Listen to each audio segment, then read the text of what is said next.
Hi, my name is Sam Streeter, and I'm a member of the Dartmouth class of 2013 and Thayer School of Engineering class of 2014, and I would like to present a few slides on my Stefansson Fellowship field experience in Denali National Park during the summer of 2013. My fellowship was generously funded by the Institute of Arctic Studies in the Dickey Center for International Understanding at Dartmouth.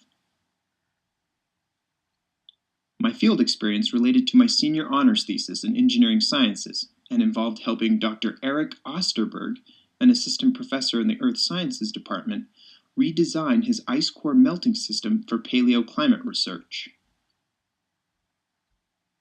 The first component of my thesis project involved this field experience in Denali National Park, helping Professor Osterberg and his team of scientists extract over 400 meters of ice cores from the park.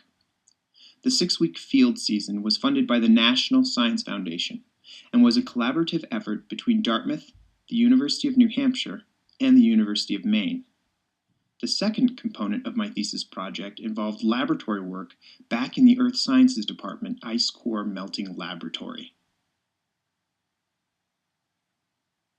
Once again, the location of my field experience was in Denali National Park in Alaska, which is located right here in the central region of the state. The Alaskan Range runs through the southern half of the park and includes the famed Mount McKinley, or Denali, the highest mountain peak in North America. My field experience required a bus ride north from Anchorage to the small town of Talkeetna.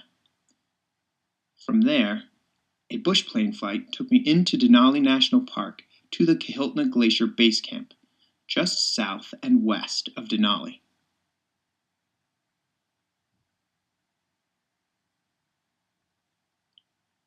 Traveling to the field was a process, involving airplane flights from Boston to Anchorage, that bus ride from Anchorage north to Talkeetna, and then the flight into the park.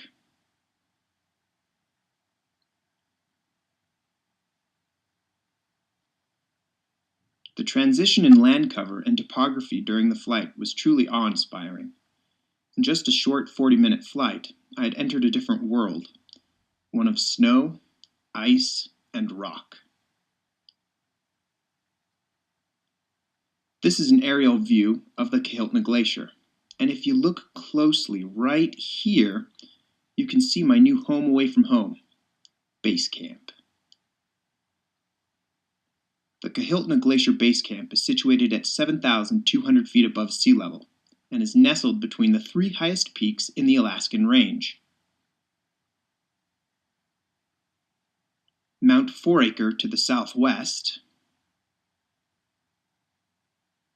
Denali to the north-northeast,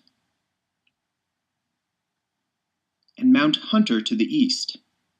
The ice core extraction site was not at Base Camp, but was actually high on the Mount Hunter Plateau at over 14,000 feet above sea level.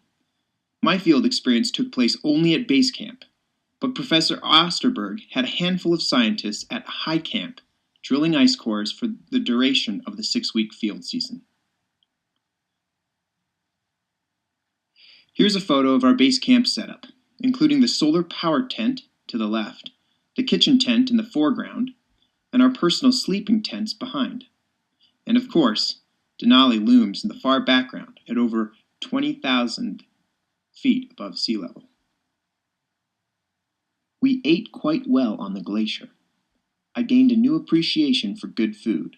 It's essential for keeping morale up and staying energized for the long days on the glacier. One project we tackled from Base Camp was the repair of a remote weather station up glacier. Over time, the station had become partially buried beneath glacier snow and ice, so we set to work extending and re-anchoring the station's tower.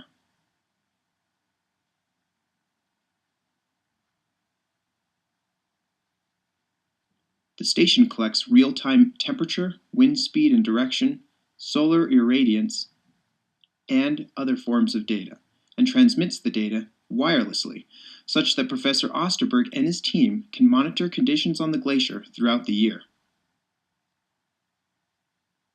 In addition to tackling projects in and around base camp, we had the opportunity to head out skiing on the glacier. We always traversed the glacier together with harnesses and team ropes, the standard safety protocol for glacier travel.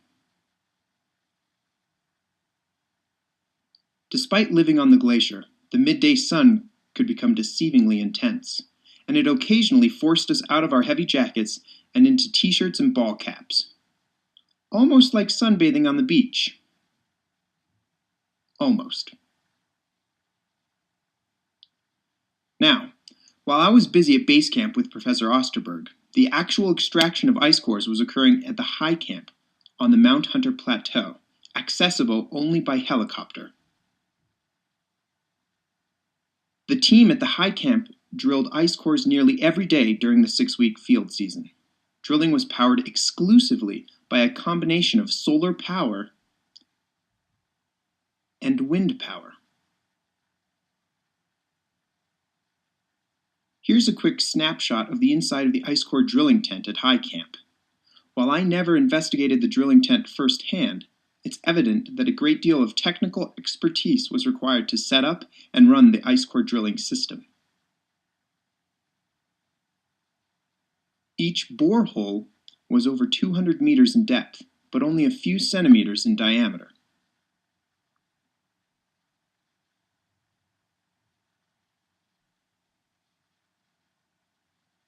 Each core was extracted in about 1 meter segments. One can easily discern the annual layering in this short ice core segment.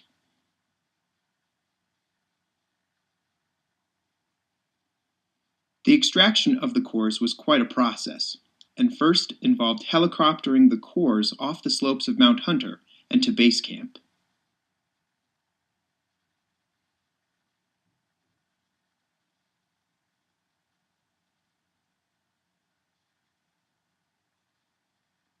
The cores were then loaded in bush planes and flown south to Talkeetna. In Talkeetna, the cores were loaded into freezer trucks and were then driven to the National Ice Core Laboratory in Denver, Colorado for cutting and storage. After all the cores were extracted from the field, it was time to pack up and head home. Professor Osterberg gives a thumbs up and a smile, signifying a job well done by the team.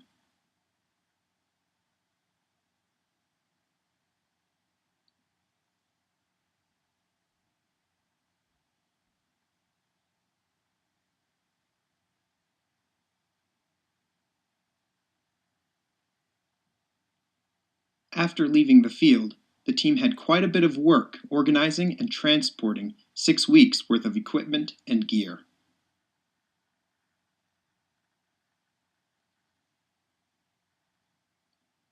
And that concludes my Stefansson Fellowship field experience in Denali National Park.